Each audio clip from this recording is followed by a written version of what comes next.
You know how when you meet someone and you think you like them, but then the more you talk to them, you see parts you don't like? The boy I saw today is different. I like every part of him, especially his hands. Hello? Don't be mad. You've been my friend my whole life. I need a real friend. So what do you do, May? I work at the animal hospital. When I left for vacation, my dog had 4 legs. Now, she only has 3. You can't sew it back on, can you? I could.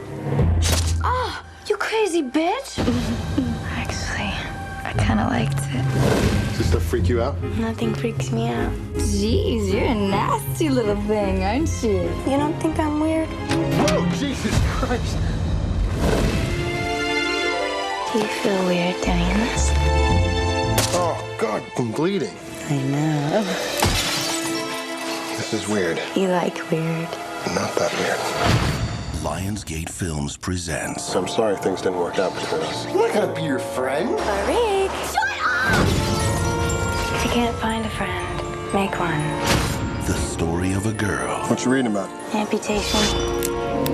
who only wanted You have a beautiful neck. I love your hands. You have really beautiful legs. I love your tattoo. the perfect friend. You're gonna look perfect. I need more parts. May. I know you would never hurt me, May. I am from beyond. Listen, and all you desire will be yours. Welcome to Spider-Dan and the Secret Doors. Prepare for Prattle.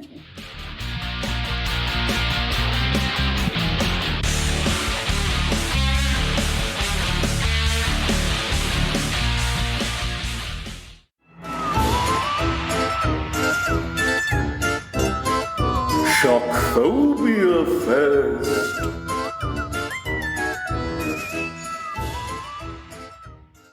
Welcome to Prattle World. I am your host, the ever-amazing, ever-spectacular Spider-Dan, and in this podcast, I spotlight entertainment's best-kept secrets that a mainstream audience may find boring. And welcome to Shock-Phobia Fest, a month-long celebration of All Hallows Eve's most frightening films and comic spooks.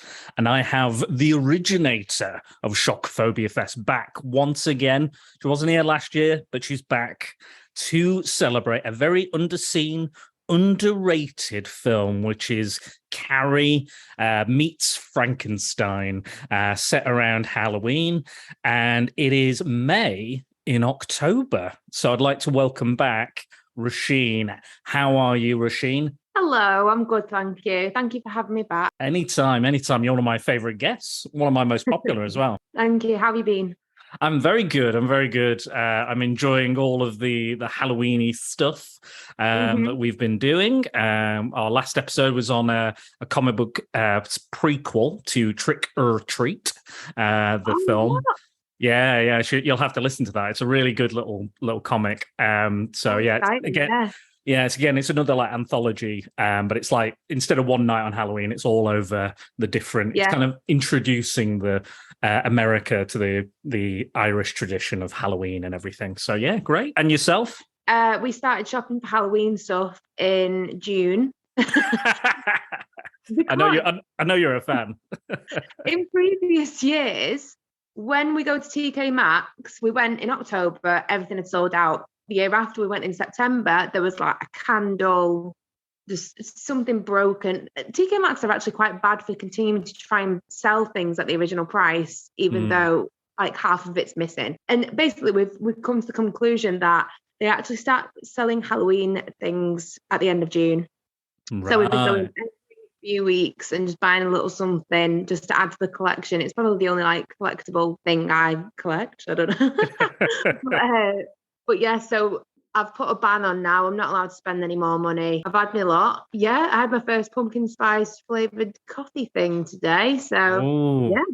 I'm ready for autumn. Yeah, it's one of my favorite seasons. You know me, I like horror films all the way through the year, but there's something a little special about the season, and that's why we do this podcast. But before we go on off a tangent, just talking about how much we love Halloween, which is great, as it is every year. I'd like you to tell the audience about this film. You introduced me to this film. I watched it around this time last year or a couple of years ago. Yeah, a couple of years ago now. So tell us a little bit about May from 2008, because the director, Lucky McKee, has got a new film coming out called Old Man with Stephen Lang. Yeah, so Lucky McKee has obviously directed this film. He's also directed The Woman and Darling. And if you've seen Tales of Halloween, he does the segment Ding Dong, which is I think it's Hansel and Gretel, isn't it? Yeah, I think it's the one with the witch. Yes, yeah. Yeah, we covered that actually the first year of Shock-Phobia Fest as well, as we covered Trick or Treat as well. So when we were doing our Scream Queens, me and Dan were on the other episode covering Trick or Treat and Tales of Halloween. Oh, they're brilliant. I'm really looking forward to watching them. So with May, one of his first films, it did slip under the radar, I think, even though it's got a very young Angela Bettis, Jeremy Sisto, and Anna Faris. Yeah. Which is always a bit of a shocker. It's a really good, although it's only briefly mentioned that it is set really around Halloween. It's not an out-and-out Halloween-themed movie, I would say, but it's a very slow-paced, but quite visceral little horror movie, I think. Very unsettling. I would encourage people to watch it just because all the performances are brilliant. It's quite comical in some parts as well, and it's just a very awkward film for awkward teenagers, I think, awkward young adults that people can connect to in some way, hopefully not homicidal maniac kind of connection, but it is very much that. It's not, if you're going in with thinking it's going to be like an out and out horror movie or an out and out slasher movie, I think that you'd be disappointed. It's more of a it's arguably more of a psychological thriller, I'd say, more in line with something like Joker, like the Joker film. It's that someone just slowly but surely just coming apart and becoming more and more mentally unstable. And I think this film does it really, really well. Why don't you tell us a little bit about the plot as well? May is a young woman who was born with what a mother calls a lazy eye and has struggled to always make friends and struggle to build social connections. A mother gives her a doll when she's very young that she's not allowed to take out of the glass case. I think her mum said it was the first doll she ever made. And so May's only real friendship and connection she's ever really had is with this porcelain doll in a glass case. But as she's going into young adulthood, she's got a job, she's starting to make connections and meets her first, would you say, sexual relationship first? I guess. I mean, she is quite virginal, isn't she? I would say she's somewhat virginal, because she says she's never had a boyfriend. She's never had a friend, let alone a boyfriend. So I guess she is somewhat virginal. I think it is implied that she has sex in one of the scenes with one of the characters, and then she attempts to have sex with another character. I think she probably, I mean, even if she has had sex before, she may have done, or, but I don't think it's been anything. I think she says about her friendships and the way people just kind of dispose of her and stuff. So I think it's kind of implied that she is a virgin without saying that she is a virgin, but that would fall in the kind of horror tropes that we talk about and we've talked about before as well. But yeah, so we meet May really when I think she finally gets her contact lenses to, in air quotes, correct her lazy eye. And I guess that maybe gives her more confidence to finally start exploring these relationships. And unfortunately, they don't really turn out very well. And we slowly, as you mentioned before, we slowly watch May's descent into madness, which is probably fueled by the rejection. And she wants to present, because her mother, it's very brief at the start of the film, but we get a kind of her kind of mental state, what's been instilled in her by a mother. A mother is like, you're going to be perfect. We're going to give you an eye patch. We're going to cover up that eye. You know, it's fine. Don't worry about it. But all the while, the mum's kind of telling her, don't worry about it. But then she's like, we're going to make you perfect. We're going to, there's all these societal and patriarchal ideas that, you've got a small imperfection. So we've got to hide it. We've got to, put that, or no one will like you if they notice this. I like kids come up to her and say, are you a pirate? And then she says, no. And then the kid's like, right, well, we don't care then. It would have been more interesting if you were a pirate. But yeah, it's saying, the film itself, I think, is saying a lot about society's high beauty standards and what people expect of us and expect us to look and dress like and be like. And I think it's a real nice kind of, I mean, it's not a message that they bang you over the head with, but it's very much the undercurrent. And one of the lines the mum says as well is, she made this doll, but you can't take it out because it's perfect. Don't ruin it. Don't touch it. And we hear the line as well, which Angela Bettis uses later in a different context. If you don't have a friend, make one. I think I'm paraphrasing there, but that's what she says. So that's why she made the doll in her youth, and now May is making her own doll. That's a really good way of putting it. Yeah. So that's it in a nutshell, I'd say, unless I've missed anything. I always go off on a tangent. No. I think it's it's a very A to B plot. There's not many kind of twists and turns. It's not very complex. But sorry, you're going to say something? Yeah, it was just to add on what you said earlier about it being more of a psychological thriller. I would definitely agree more. If you liked Black Swan or Nocturne, or these kind of movies that fill you with dread within the first 5 minutes, you go, oh, this isn't going to turn out very well, is it? It's one of those kind of journeys. Yeah, absolutely. Yeah, Black Swan's a really good comparison to make, I think, because it is about that pressure of fitting in and being perfect and no mistakes ever. I think that's a really good comparison of the two. I think, I'll be honest, I think Angela Bettis is amazing in this. I think she is utterly incredible. I think the performance is really engrossing, and I think the ending is only that more tragic. But we won't talk about that just yet. But it's only that more tragic because you like her and you want her to succeed. Yeah, I agree. I think you don't really know where it's gonna go, I'd say. As you're watching the movie, you've got this impending doom kind of feeling, like something's going to happen. You don't really know if something's going to happen to May because she is so socially almost inept that she's going to read some signals incorrectly and end up in a situation where she's going to end up really hurt. But you do know something's going to happen. And I think it's a good film because you don't know, and you do just feel for her. I agree. Yeah, and I think it's one of the more kind of empathetic you feel to a horror villain. That I think it's one of the better performances. And again, I think the people that are going in for like a slasher film would be really disappointed with something like this. There are slasher elements, and there's kind of, as we've said, like Frankenstein elements and Carrie elements, and but I think you're here for that psychological, that constant breaking down all the way through. One of my favorite things, I don't think I noticed this the last time I watched it, is when she accidentally breaks the cabinet that her doll is in, Susie, the doll is in. And all the way through the film, you slowly are hearing the glass crack. So that's like all the way through, and it's gradual at the beginning, and she kind of hears it and snaps around, and she's like, is everyone else hearing that noise?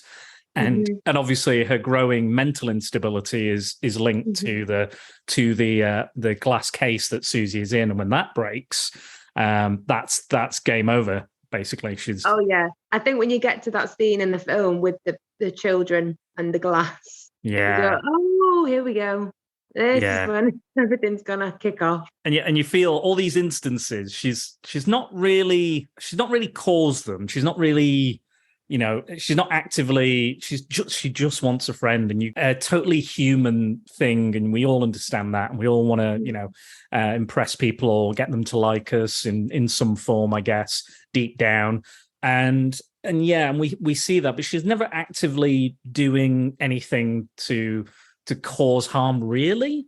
It's more like accidental initially, or that she thinks they want her to do this. So she's like self-harming as well in the film. That becomes a thing. So if you're triggered by self-harming, probably not the film for you, because it is quite throughout, basically. Mm-hmm. And we see that there's several people that, there's Anna Faris's character who's great at work at a veterinarian office. I think Anna Faris is great in this as well. Like it's nice to see her in obviously it's a somewhat comical role, and she's playing the kind of not a femme fatale, but kind of like a darker sexual kind of character, a very sexual character, a lesbian character as well, which is really cool and really interesting. And there is humor to the performance and the character, but it's nice to see her in a kind of a more serious role, because she's mostly known for doing these goofy comedies, isn't she? Yeah, I think in this film, the character's in on the joke. Like, she knows she's being stupid, she knows she's being quirky, and that she's doing it probably to flirt with everybody she comes into contact with. So it is great to see her in that kind of role so early on in her career as well. I think I think obviously once she got a Scary Movie, they were like, here's the perfect spot for you to make lots and lots of money, go that way. Yeah. And I think she's great I think that trajectory has really helped her career anyway. I think maybe, perhaps she would have had a totally different career, if she'd carried on doing films like this. And I think she would have been good. I think she would have been interesting. But, that's the way her career went, and it's been very successful. But I think she's great in this. I love, again, it was on this rewatch, it was a lot of like the little key moments I was picking up on, like when May comes in and Anna Faris's character is flirting with her. She's like, she sees her coming in, so she sticks her thumb in her mouth and is like, trying to be sexy, and it doesn't work. She just walks straight past. She's like, all right, okay. And I also notice Adam with his beautiful, beautiful hands. When the first time they're eating, and he's like, I love weird, I love disgusting, disgust me. And she goes, guts everywhere, dog died. And then the next time they're eating, she goes, you won't believe what happened at work today. And then he puts his fork down because he knows it's going to disgust him. So he puts it down and doesn't eat. So there's these really cool little tiny details that I really appreciated this time round. Those little moments. I am quite glad as well that it wasn't like, I think with a lot of these films, they go for like, if it's something like this, I'm glad it was a kind of a minor physical problem that she had, that it wasn't like full face disfigurement or, a really large birthmark or something. I don't know. But because I think there's obviously the horror monsters are obviously mostly, ugly or hideous things or, disgusting. I like that it was a subtle key thing that again people could easily relate to. I know several people with that problem, and I think it was a really nice sort of way of telling this story, but also getting a sense of the character quite early on and what she feels and identifying with her. Yeah, no, I agree. I think it would have been a completely different film if it was maybe like an access disability or a large birthmark. I can't get the Elephant Man out of my head now. I'm thinking of different films. Well, yeah, I mean, yeah, there is that. Like that's a major. He has a major condition, and again, I think, like you were saying, it would be a totally different film, and obviously there's no kind of getting around something like that in a sense. That's what the story has to be about. But with this, it's an undercurrent, which I like, and it doesn't take away, but it adds another level of complexity and intrigue and to the film that we wouldn't have otherwise, I think. But yeah, it's such a unique kind of film. And I was looking it up and And like the reviews are great for it. Like the reviews, audience and critically, it was really good. Roger Ebert liked it, and he doesn't like anything. So that's something to be said. I also found out there's a follow-up set in the same universe. I was looking on IMDb, and then as I was scrolling down, it said, "Oh, this film follows this film," and I went, "Okay, I wasn't aware of this." I think it's called Roman from 2006, and Lucky McKee plays a guy who's slowly going unstable, but the director is Angela Bettis. Oh, no way. Yeah, so cool. I didn't know. I've never heard of that before. no, neither have I. I was like, wait a minute, what's this? So apparently May is somehow referenced in that film, so saying it's in the same universe type of thing. Oh, that's really cool. Yeah. So so I'll have to check that one out. I'd like to know how they reference it. Yeah.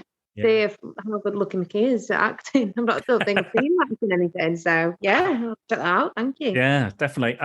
He's in the film as well. He cameos as, obviously he's the bloke who's kissing the beautiful woman in the elevator, isn't he? So right.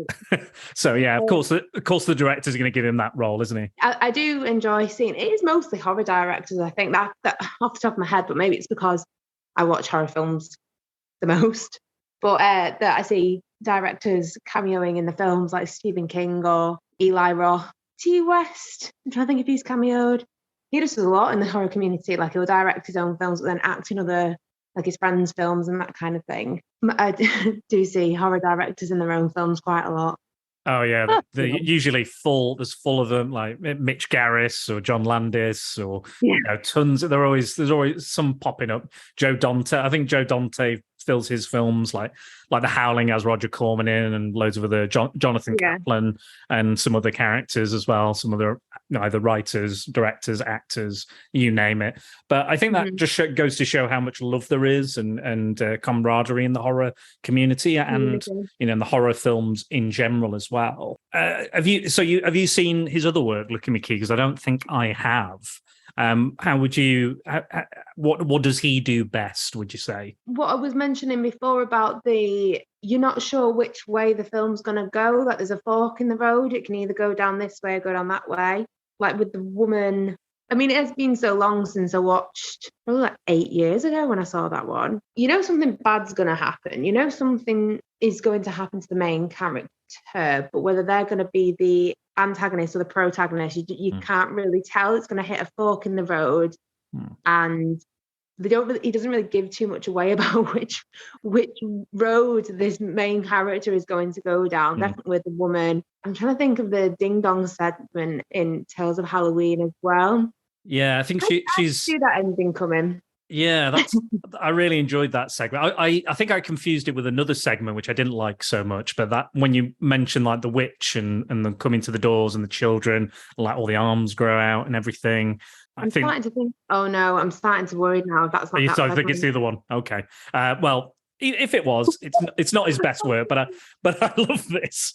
Sorry, Lucky McKee, we're just slagging you off now. But this film, I think he does seem to go again for like female protagonists or antagonists, if you will. Like there seems to be a focus on the kind of feminine journey in these films. Like from what I can see of his filmography, it's almost entirely the leads are usually women.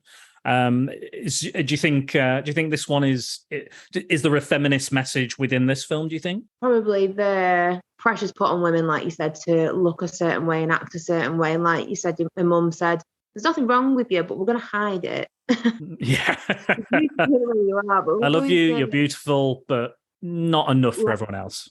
Yeah. Let's keep this family dirty secret from the world, and we'll hide your imperfections, even though you're my daughter and I love you.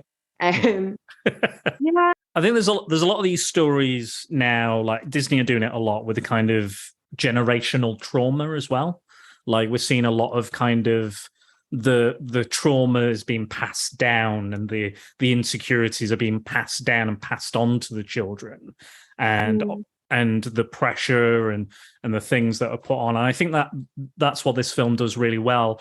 Apparently there was going to be a lot more kind of scenes involving May's childhood, but they felt that they just kind of kept the key scenes. They wanted to just get to the point. They wanted to get to the story, which I think in a way is a good thing, because it gives you everything you need within that short few scenes, I think. Yeah, exactly. You don't really need to spoon feed and tell them everything. I think the audience can kind of piece together what she kind of went through as a child with a mother like that. And I think what her mum instilled into her as a child just ultimately leads to her demise, really. And it's all built around her desire to be perfect and maybe to impress her mum and to probably feel loved by her mum. I don't want to give too much away, but that kind of leads to the demise of all the different relationships that she encounters, is because she's focusing on everyone's perfections and ultimately trying to get this friend that she's never had, probably to impress her mum and probably to again feel loved by somebody and finally feel that love that she never got from her parents, or specifically a mother, if that made any sense whatsoever. It does. Well, it sounds like she's looking for that missing part, which is in line with this. Like she looks at people. So she meets this mechanic called Adam, played by Jeremy Sisto, and he has the most beautiful hands, and she's fixated. In a way, actually, she quite literally objectifies people, doesn't she? She turns those parts of their body into something that she loves and is like, oh, but these are perfect. Like, yeah, you've got this. I love the moment where she and Anna Faris's character are getting jiggy, let's call it, and she notices that she has a large mole on her finger, and it's a massive turn off for her. Just that little mole, and she even says like, "Oh, did you ever consider getting that removed?" And Anna Faris says, "Oh, it's the imperfections that make you who you are." Yeah, and she also says, "My grandma says that," and I wonder if that struck a chord with her, that Maid ever had somebody to be that nice. It's lovely as a family member should be. Yeah, we were discussing how kind of virginal she was. I think it's unusual that we don't get any mention of the parents after that, or reference to them really after that scene.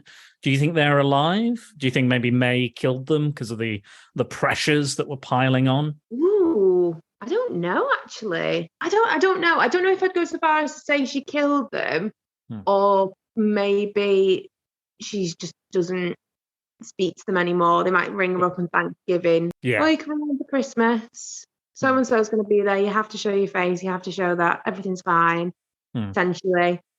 I didn't notice, actually, there was no further mention of her after that scene. But maybe that is, I don't know, a metaphor for kind of coming into a womanhood, or like probably the biggest rejection she feels, which kind of like descends her into madness from Jeremy Sisto. By the way, I do love that scene where he shows her, is it his movie? Yeah, he's made a kind of a fan film, hasn't he, or a student film, I think he says, yeah. Yeah, and he's like, I like weird, and he's trying to be all dark and cool because he probably thinks that's what a horror director is going to be like when she's like, oh, I like weird stuff. And yeah, he ultimately realises, oh, actually, no, maybe I'm just a poser. Like, I'm not really into it. Well, he's got all this stuff like May. Like, I love the similarities between the two apartments, because his is like, you know, there's this kind of arty pretentiousness to it, but like he's trying to be dark and trying to be a bit weird, and then he goes to May's apartment, and it is that she's not trying to be anything. That's just the way she is. He's again putting up this pretense of being this, you know, perfect, charming, dark, mysterious stranger. But she isn't. She's forthright with who she is. She is, this is me, accept me. And everyone's like, no, that's weird. You're wrong. Which is really heartbreaking as well. And it's that's the thing, you want everything to turn out right for this character, but you know all the way through it, it's just like a ticking clock. You're like, and again, the cracking of the glass is it gets more and more kind of you know, frequent until the case does explode.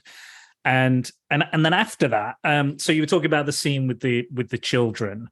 So she goes to help out with blind kids at this blind school. And there's one girl in particular she's noticed, and she is she's off on her own, and she doesn't like talking with people, and she has a kind of a kinship with her.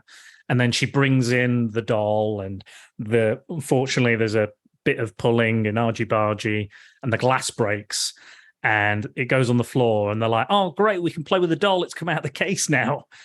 And then they fall on the floor with their hands looking for it, and glass gets everywhere.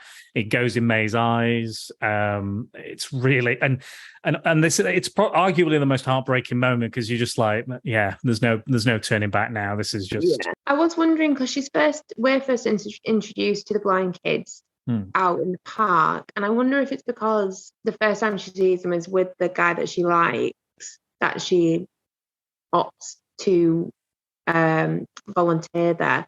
But I do wonder as well if it's because they're blind, that maybe she's got some kind of, they can't see the imperfections, or they can't see what everyone else has been saying to me for years. So maybe she feels more like, just safe with those kind of children. Because the woman at the desk is like, have a specific type of blind children that you want to look after. Because she's like, why do you care which group you're looking after? Why specifically that one? But yeah, I like that character. I think she wants to look after that, or meet that girl that she spotted at the park. I think that's specifically why she's looking for that. But yeah, I didn't think of that, because again, they don't notice the insecurity. They won't see the eye. They won't see, they won't see her, but they'll see physically, but they'll know her, and open up to her emotionally. Yeah, that's a really good point. I didn't think about that. But then we know that it's not just a physical imperfection. We know that there's a mental problem as well. There's something inside her that's a little bit, which is not perfect. The part is missing. And that's what again comes out. She loses her job, she gets the glass in her eye, and at this point in the film, it's theorized, I read on IMDb, that the rest of the film is an hallucination after the injury in her eyes and everything. Okay, I could see that again. Yeah. Very, very much Black Swan. I've mentioned before Nocturne as well. You should definitely give that one a watch if you're not already. It's Sydney Sweeney. I love her. Yeah, in many ways, I love her. But that's a really good one. Again, A Descent into Madness. You don't really know what's real and what's not, especially by the last third of the film. But yeah, no, I didn't actually clock that with May, but 100% that could be exactly what Lucky McKee was going for. Yeah, because there's a lot of, like, arguably right at the end, again, we won't go into that, but there is arguably a hallucination then. And again, she's right after this horrible injury. We see her eyes are bloodshot, and she's got huge issue with her eyes. But the next day she's seemingly fine, and she's more confident. She carries herself more confidently. She speaks her mind. She's very direct and knows what she wants. It's almost like that's her perfect version of herself, and then she's going and getting exactly what she wants. But then you could argue it the other way as well. Yeah, and as well, I noticed by that this last third of the film, she's almost dressed like the doll. Like she's almost made the costume exactly like the one the doll was making. So maybe she's thinking, I'm just going to be her from now on and not May anymore, because nothing's going right for May. I always want to rewatch it now that you've told me that theory, and see what I think about that. I read as well that the director, Lucky McKee, this character was inspired by the film The Fisher King. Have you seen that? Robin Williams? No. There's a character. Do you know Amanda Plummer? Actress Amanda Plummer. Yeah, she's in Pulp Fiction. She's one of the two that try to rob the place, and she's known for playing a little like kooky characters. Let's put it that way. And apparently that whole kind of performance and character is based on her character in the film, in The Fisher King. I just watched a few clips just to get an idea, and I can definitely see it. There's something there that's here in this performance and in this film. So yeah, I'll probably watch it at some point in full just to get a better idea. It's Jeff Bridges and Robin Williams. I think he's a homeless person. I'm not entirely sure. It's something like that. But yeah, I did notice you were talking about the costume as well. Obviously, it all ramps up to the finale at Halloween. And again, it's not a big part of the plot, but we see like Anna Faris early on stabbing an eye out, a dodgy eye out of the pumpkin, and we see that sort of thing. And when there's a few more references to it, what you're doing for Halloween, I'm going to dress up as this, what are you dressing up as? And then it all happens on Halloween, the events of the kind of final act. And I was wondering, I was like, she's walking around with this massive like ice cooler, and it's covered in blood. Okay. And I was like, how is she getting round with nobody making a comment? And then I went, oh, you idiot, it's Halloween. Yes. And someone does say, she's like, oh, cool costume. You got a cold one in there? Like, about the cooler. But yeah, I did think, how big is this bloody cooler? And then she opens it, and I'm like, oh, right, okay, it's not full. Full bodies. Full bodies, yeah, it's not full bodies in there. It's parts. Just the parts. I need parts. I need more parts. Have you seen Pieces? No, but it's on the list. There's a very, as you mentioned Frankenstein before, there's a bit of a similarity with the end. I've heard Torso is quite similar as well. Oh, that's seen Torso. Yeah, I've heard that's fairly similar. But yeah, and I also like another subtle thing I quite liked as well is how they show that she's quite unusually strong, or she's stronger than she thinks. When she's kind of when she's doing stuff with Jeremy Sisto and she's throwing him around and he's like, whoa, ow, and she's like, what are you doing? And it's kind of like it's kind of subtly implying the kind of things she does earlier. She has the strength to do it. She's physically able to do the things she does later, almost going through bone in almost one stroke. I mean, I did miss that, but I do like that. I like that we didn't have to watch a scene with a bench pressing like 100K. Like, oh, this character's really strong. No, I like how they did that. That's really clever. Yeah, and it's not, I don't know if being a vet did that. Yeah, because she does quite just cut through bone and stuff with the animals and stuff. Yeah, it is kind of implied. So yeah, she does have a bit of. She knows her way around the human body. She knows where the points are. Yeah, fair enough. I have to talk about this guy with this dog. The guy with the three-legged dog. Yeah. He comes in. He says, "I've been away for 3 weeks. And I came back and my dog is missing its leg." And you don't see the dog. We don't hear from the dog. We're just like, help me, please, help me. And they're like, okay, right. And then later on, he brings in the paw that he found. He's like, I found the paw. Can you reattach it? And May's like, yeah, of course. And again, it's something that should be, impossible really, but it kind of shows, again, it's a foreshadowing for what she's going to do later and the kind of thing she wants to do later. But I was just like, you've chopped off your dog's leg, mate. Stop lying. Yeah.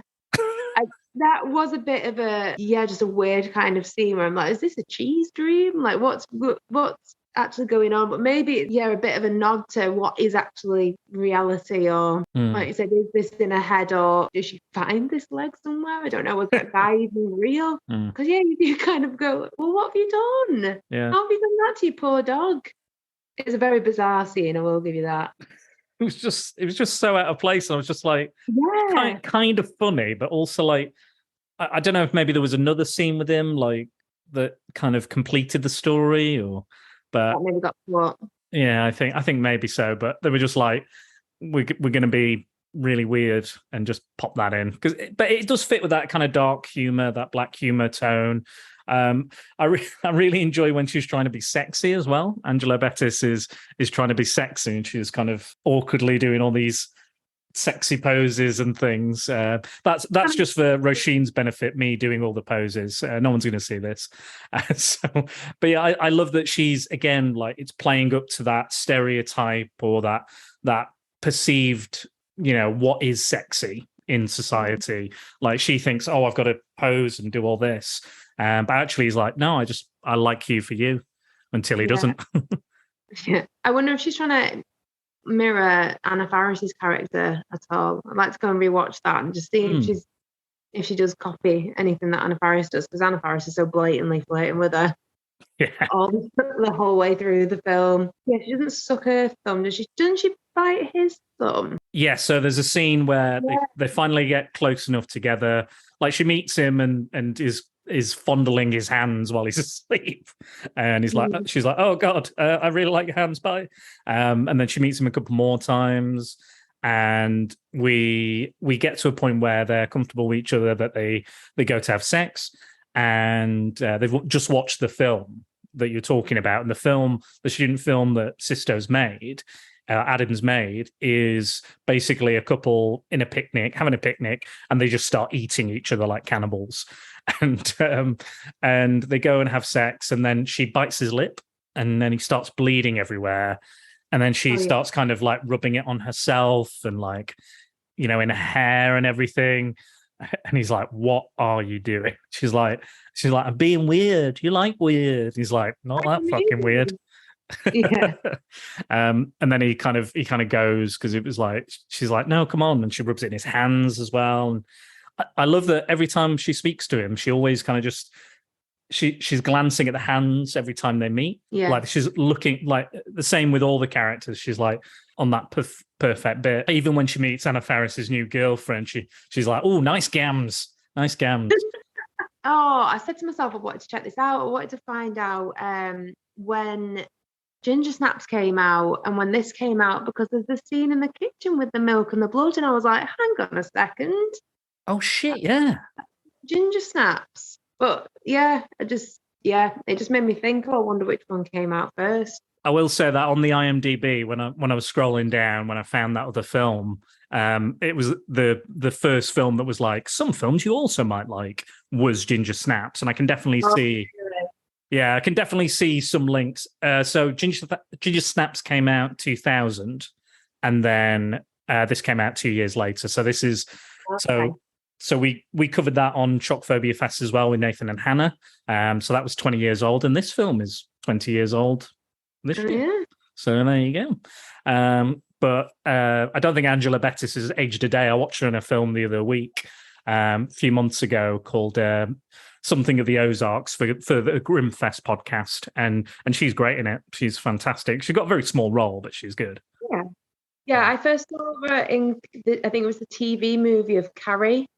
Oh yeah, she did the remake. Yeah, was it the TV version? I watched it on TV.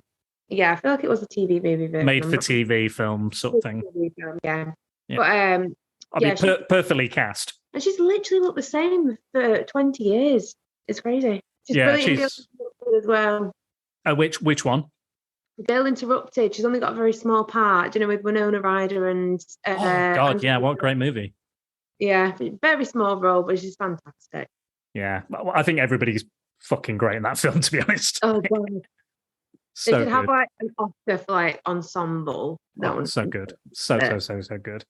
But yeah, I think that's what you're here for. You're here for her performance. Everything else is great. Don't get me wrong. The music is there's some interesting choices with the music around this sort of time. I was listening and I was like, is this bad music? I was like, is this aging the film? And I was like, not really. I thought it was fine, the music. I do worry going back and watching these films. I think like Ginger Snaps, it's not really aged too poorly in regards to again, the fashion sense and the music and all the styling and everything. Yeah, absolutely. There are a lot of similarities between the two. Not obviously not the same, but I think it would make for a good Halloween double bill if that's what you're doing this year. I think back to back. Definitely.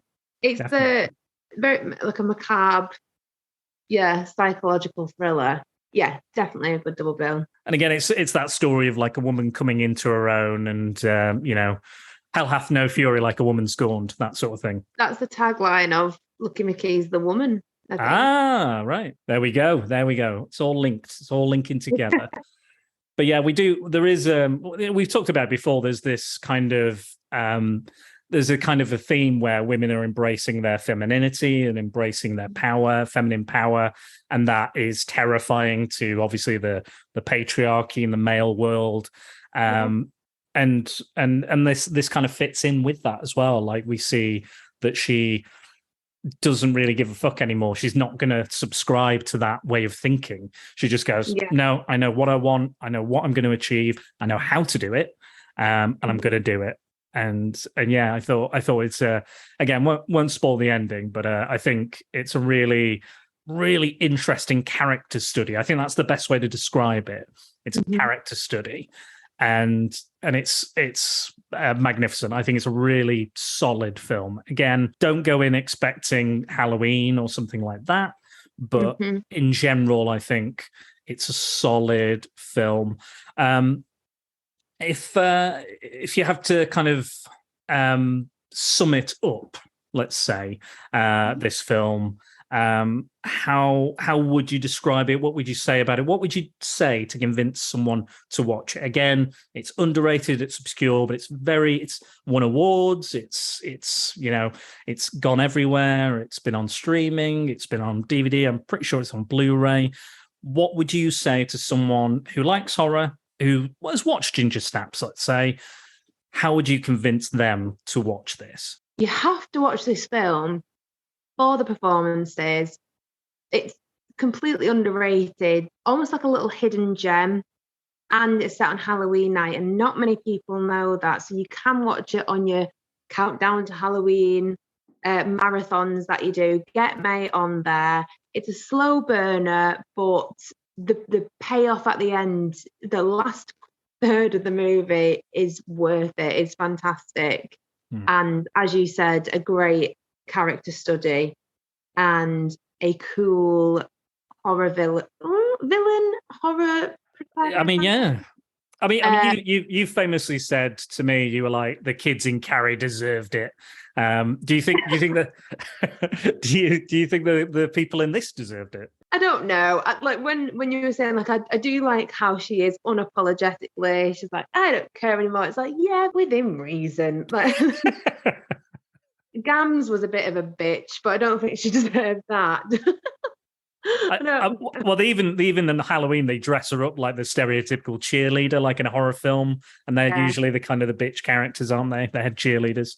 Well, do you know what? Yeah, I don't even think Anna Faris deserved it either. I actually really liked Anna Faris's character, and I think she's just a horny gal. She wasn't looking for a relationship. Maybe she should have stated that in the beginning, but I don't think May cared about that anyway. I don't think it was revenge. I think it was, this is what I want to make, and I'm going to go and do that. But yeah, sorry, I went on a tangent as per usual. No, we love tangents here at Prattle World. We always go on them. But yeah, no, I have to agree with you. I'm so glad you introduced this movie to me. I'm hoping everybody else is going to go out and watch it and grab a copy if they can, where it is available. Actually, I found it on an app that I think is a bit like Pluto TV. It's called F Awesome. I think it's meant to be like fucking awesome or something, not awesome. But yeah, I found that if you search for it on Amazon Prime, it says watch free now with this app. Okay, we'll do that, guys. But we are slowly coming to an end. It's been really interesting talking to you again. I'm so glad you found the time as well. I know you're super busy. You're always super busy. And it's been great. It's been great to have you back. So we'll have you on very soon. I'm going to have Laurie on very soon as well. I was going to have him on earlier, but things happen. Yeah. But he's got a good film which sounds really interesting, and we're gonna discuss in future. Am I allowed to say what it is? Sure, go for it. Yeah. Lords of Chaos. That is correct. Yeah, I know he's a big Sleepaway Camp fan, so I suggested that, and he was like, "No, I want to talk about this one." I was like, "All right, whatever you want." So, yeah, that's yeah. I can't even get my words out. That's the most visceral film I've seen in a while. Yeah, I can't wait for that one. I think we'll do that early next year. I think I'll grab him then. But yeah, it's going to be. I'm looking forward to it. I think I found it on YouTube as well, so I can watch it there. But yeah, no, this has been great. So, Roisin, are you coming back and giving us some amazing makeup this year, like last year? for Halloween? Oh, I've missed it so much now. Literally, everyone keeps asking me to. I'm just having a little break at the moment, but no problem. I am looking forward to. We're going to For the Love of Horror again this year. Nice. The cast of Nightmare on Elm Street 3 Dream Warriors are all going to be. The best one. The best one. I'm so excited. Yeah, so we're really looking forward to that and all the spooky fun. Amazing. Yeah, I'll keep you posted with my makeup stuff and we'll bring that back. But thank you for asking. No problem. Well, I tell you what, go and check out. I know exactly where it is, where you can find last year's makeup, road.scream on Instagram. And I have to say, it was really incredible. I loved watching you do it every single day. I don't know. I think you do like a fast version, don't you? Like the sped up time lapse.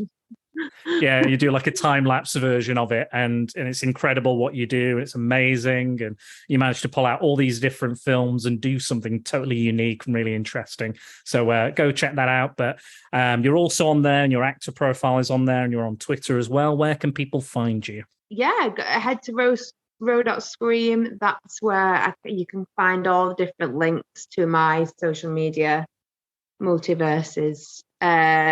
And yeah, all the various things that I'm up to. Definitely go there first. Amazing. Right. Well, thank you again. You've been brilliant as always. Very insightful. And I really hope we've tickled some fancies and got people interested in this film. And then you can go out and check out Old Man as well when that comes out for Lucky McKee. If you like The Woman, which I hear is very good. I tried watching the first one, The Offspring, which isn't by Lucky McKee. And it was really bad. It's really, really bad. Yeah, because it's a trilogy. I was like, oh, it's a trilogy, so I'll start with the first one.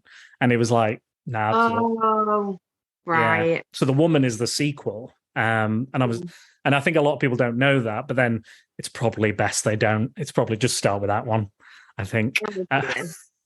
Oh, well. I thought you were talking about The Brood. That was a brilliant film. No. The Brood is David Cronenberg's The Brood is amazing. That's a great one.